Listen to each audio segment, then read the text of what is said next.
नमस्कार, मी प्रियंका आपलं स्वागत करते प्रियंकाज रॉयल किचनमध्ये। आज आपण गाडीवर मिळणारा जसा पाववडा असतो तो पाववडा कसा बनवायचा ते पाहणार आहोत। चला तर पाववड्याचं साहित्य पाहूया। सर्वात प्रथम इथे आपण 2 मीडियम साइजच्या वाट्या आहेत तेवढं बेसन पीठ घेतलेलं आहे। तुम्ही विकतचंही घेऊ शकता किंवा अगदी घरात डाळ दळली जाते त्याचंही घेऊ शकता।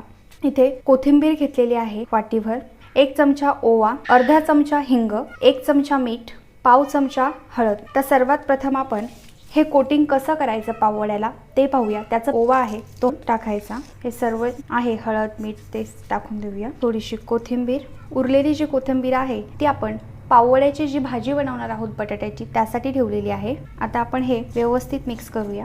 मिक्स झालेला आहे। 2 चमचे आपण तांदळाचं पीठ इथे टाकलेलं आहे, मिक्स करूया। जर आपल्याला पाववड्यामध्ये सोडा टाकायचाच असेल तर ज्या वेळेस आपण पाववडा करायला घेतो त्याच वेळेस सोडा टाकला गेला पाहिजे, त्यावेळेस तो छान ॲक्टिवेट होतो आणि पाववडे छान होतात। आता आपण हे पीठ भिजवणार आहोत, त्यासाठी थोडं थोडं पाणी टाकायचं। आपलं हे बॅटर तयार आहे, याची कन्सिस्टन्सी अशी ठेवलेली आहे। आता हे आपण रेस्ट करण्यासाठी ठेवूया। पाववड्यासाठी बटाट्याची भाजी कशी बनवायची ते पाहूया।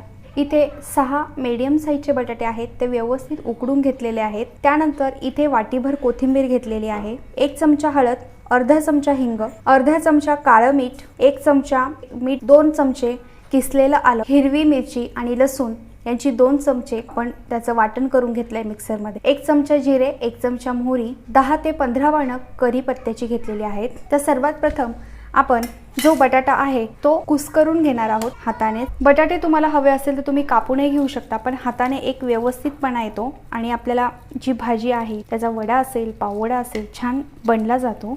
अशा पद्धतीने सर्व बटाटे आपण कुस्करून घेणार आहोत। आता आपण याला तडका देणार आहोत साध्या पद्धतीने। कढईमध्ये हवी असेल तर भाजीही करू शकता, पण त्याला बऱ्याच वेळा थोडंसं पाणी सुटतं आणि त्याचा प्रॉपर असं पाववडा बनला जात नाही, त्यामुळे वरतून फक्त तडका देणार आहोत। इथे आपण गॅस ऑन केलेला आहे, 2 छोटे चमचे आपण इथे तेल टाकलेलं आहे। हे व्यवस्थित असं गरम होऊ द्यायचं। तेल व्यवस्थित गरम झालेलं आहे। आता आपण जिरे मोहरी टाकूया।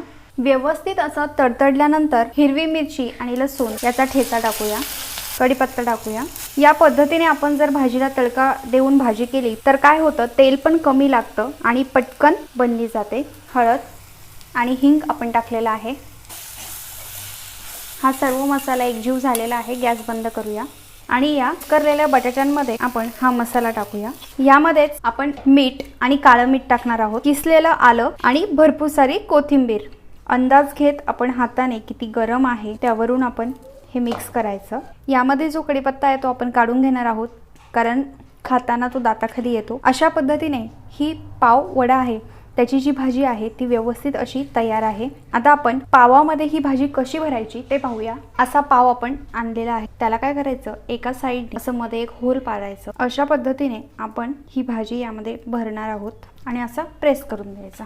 अशा पद्धतीने सर्व पावांमध्ये आपण भाजी भरून घेतलेली आहे आणि नंतर असा प्रेस करायचा, म्हणजे छान पाववडा बनतो। गॅस ऑन करूया। माझी ही तळणाची कढई आहे, त्यामध्ये मी तेल टाकलेलं आहे। आपल्या अंदाजानुसार पाववडा बुडेल इतकं तेल आपण टाकायचं। ते व्यवस्थित असं गरम होऊ द्यायचं आणि मगच आपण त्यामध्ये पाववडा सोडणार आहोत। तेल गरम झालंय की नाही ते आपण चेक करूया। पाहिजे इतकं तेवढं गरम झालेलं नाही, आणखी गरम होऊ देऊया। यामध्ये आपण थोडासा सोडा टाकूया, 1 चिमूटपेक्षा पण कमी आपण घेतलेला आहे। इतकाच एका बोटाला लागेल एवढाच सोडा मी घेतलेला आहे, कारण खूप जास्त जर सोडा झाला तर तेल पकडलं जातं, त्यामुळे मी जास्त सोड्याचा वापर केलेला नाहीये।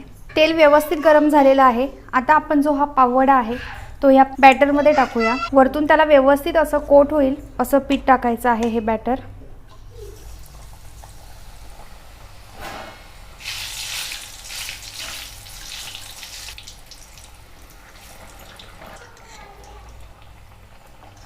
तेल जेवढं छान गरम झालेलं असतं त्यात आपण जर पाववडा टाकला तर तो व्यवस्थित असा होतो आणि तेलही पकडलं जात नाही। बऱ्याच वेळा असं होतं की पाववड्यामध्ये तेल पकडण्याचं कारण एक तर थोडा जास्त प्रमाणात सोडा वापरला जातो, थोडा आपण असा लालसर असा कलर होऊ देणार आहोत।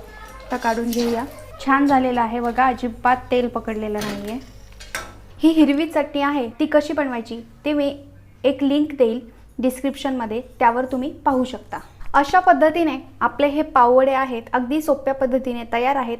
अगदी बाहेर जसे गाडीवर किंवा हॉटेलमध्ये जसे मिळतात तसेच झालेले आहेत। अजिबात तेल पकडलेलं नाहीये, तुम्ही इथे पाहू शकता। मस्त सॉफ्ट एकदम छान झालेले आहेत, दिसायलाही मस्त झालेले आहेत। त्यासोबत म्हणजे ही हिरवी मिरची आणि ही हिरवी चटणी। जर तुम्हाला ही माझी रेसिपी आवडली असेल तर नक्की करून बघा आणि कमेंट्समध्ये मला सांगा कशी झाली ती। आवडली तर लाईक करा, शेअर करा आणि सबस्क्राईब करायला अजिबात विसरू नका। धन्यवाद।